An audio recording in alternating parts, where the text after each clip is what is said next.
কংগ্ৰেছে এতিয়া কি কৰিব? মাত মাতিবলৈ নাই এজেণ্ডা।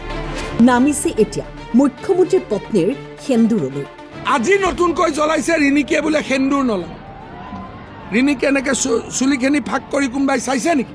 তাত সেন্দুৰ আছেনে? কংগ্ৰেছ নেতা পৱন খেৰাই প্ৰথমে ৰিণিকী ভূঞা শৰ্মাৰ বিৰুদ্ধে 3খন দেশৰ পাছপোৰ্ট আৰু বিদেশত সম্পত্তি থকাৰ অভিযোগ তুলিছিল।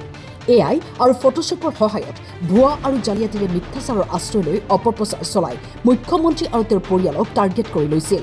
কিন্তু সেয়া মিছা প্ৰমাণিত হ'ল। তাৰ পিছতে গ্ৰেপ্তাৰৰ ভয়ত পলাই পত্ৰং দিলে পৱন খেৰা। এইবাৰ মুখ্যমন্ত্ৰীৰ পত্নীৰ সেন্দুৰক লৈ প্ৰশ্ন। আজি 2 বছৰ কিমান জ্বলাইছে? আজি নতুনকৈ জ্বলাইছে ৰিণিকিয়ে বোলে সেন্দুৰ নলয়। দম আছে গৌৰৱ গগৈ সুধিব এলিজাবেথ গগৈয়ে সেন্দুৰ লয় নে নলয়? দম আছে? কালি আহক ডিৱাই মোৰ ঘৰত, ৰিণিকিয়ে সেন্দুৰ লয় নে নলয় মই দেখাই দিম। বহুত জ্বলাইছে মোক, মই বুলি চম্ভালি আছো। ঘৰত যেতিয়া ঘূৰি যাওঁ ল'ৰা ছোৱালী ঘৈণীয়েক 3টাই কান্দি থাকে। তথাপিও আপুনি মানসিকভাৱে কিন্তু ভাগি পৰা নাই। ভাগি পৰা নাই কাৰণ মই যুঁজিবই আহিছোঁ। সমাজৰ প্ৰতি, ৰাজ্যৰ উন্নয়ন বিকাশৰ প্ৰতি কোনো দায়বদ্ধতা নথকা বিৰোধী দলে সমস্যাৰ কথা নকৈ মুখ্যমন্ত্ৰীকে টাৰ্গেট কৰি ৰাইজৰ ভোট লোৱাৰ চেষ্টা।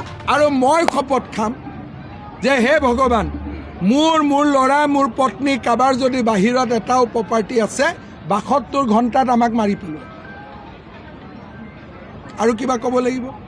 গীতা ভাগৱতক চুই মই শপত খোৱাই নহয়, মই ক'ম যে মোৰ যি আছে গৌৰৱ গগৈ মোৰ ঘৰত প্ৰৱেশ কৰি চব চাই লয়। কিন্তু গৌৰৱ গগৈয়ে তেওঁৰ পৰিবাৰৰ, তেওঁ মোৰ বুলি কয়, তেওঁ বহুত স্মাৰ্ট, আমাৰ শব্দটো নকয়। মইতো কওঁ মই মানে মোৰ পৰিবাৰ ল'ৰা ছোৱালী চব। মই চেলেঞ্জ দিছোঁ 8 তাৰিখে ৰাতিপুৱা 10টা বজাত গৌৰৱ গগৈ বটদ্ৰৱা সত্ৰত আহক। মই শপত খাম যে মোৰ ল'ৰা ছোৱালী মই আমাৰ 72 ঘণ্টাত মৃত্যু হ'ব যদি ভাৰতৰ বাহিৰত আমাৰ 1 ইঞ্চি ক'ৰবাত এটা প্ৰপাৰ্টি আছে। গৌৰৱ গগৈ এইটো শপত খাবনে নাই যে ভাৰতৰ বাহিৰত মোৰ আৰু মোৰ পত্নীৰ কোনো সম্পত্তি নাই? পাকিস্তানৰ বেংক একাউণ্টটো খুলি দিবনে নাই? 2 বছৰত MP ইলেকশ্যন আৰু 2 বছৰৰ ভিতৰত গৌৰৱ গগৈৰ পৰিয়ালৰ যে সম্পত্তি 100% বাঢ়ি গ'ল, এইটোতো কোনো পেপাৰে নিলিখে। যি দলৰ ওপৰত নিজৰ কৰ্মকৰ্তাৰে ভৰসা নাই, সেই দলক অসমৰ ৰাইজে কি ভৰসা কৰিব? সেয়ে নিৰ্বাচনৰ আগত কোনো এজেণ্ডা নাই বাবেই এইদৰে বিৰোধীয়ে যিহকে পায় তাকেই ক'বলৈ আৰম্ভ কৰিছে আৰু নিৰ্বাচনী যুঁজ সেন্দুৰলৈ গৈ পাইছে। আজি 2 বছৰ ধৰি জ্বলাই আছে। মই সহ্য কৰি আছোঁ কাৰণ বিজেপি চৰকাৰখন আহিব লাগে।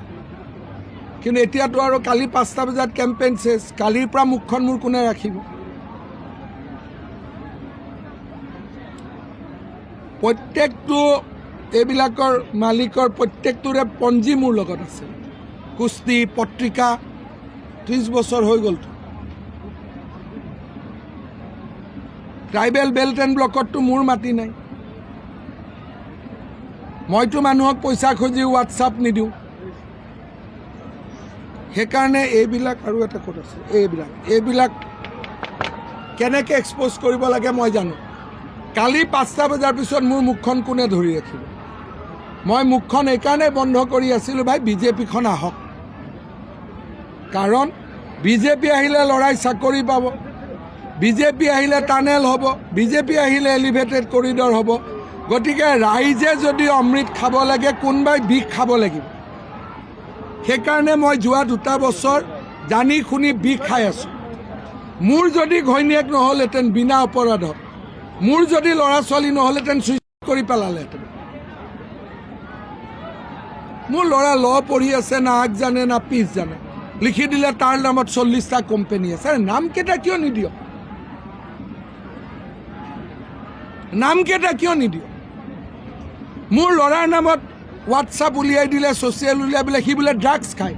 সি আইৰণ মেন কেনেকৈ হ'ল? আজি 2 বছৰ কিমান জ্বলাইছে? আজি নতুনকৈ জ্বলাইছে ৰিণিকিয়ে বোলে সেন্দুৰ নলয়।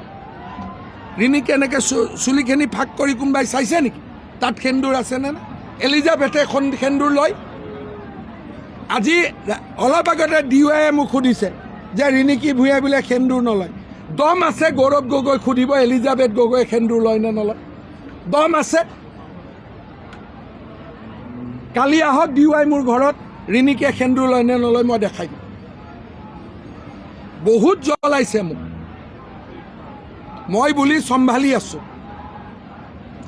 ঘৰত যেতিয়া ঘূৰি যাওঁ ল'ৰা ছোৱালী ঘৈণীয়েক তিনিটাই কান্দি থাকে তথাপিও আপুনি মানসিকভাৱে কিন্তু ভাগি পৰা নাই ভাগি পৰা নাই কাৰণ মই যুঁজিবই আহিছোঁ সেইকাৰণে এইবিলাক প্ৰশ্ন সোধাৰ আগতে আপোনালোকে বিবেকবিলাকক সুধি ল'ব যে মুখ্যমন্ত্ৰীক এইবিলাক প্ৰশ্ন সোধাটো উচিত নে অনুচিত ব্যুৰো ৰিপৰ্ট টাইম 8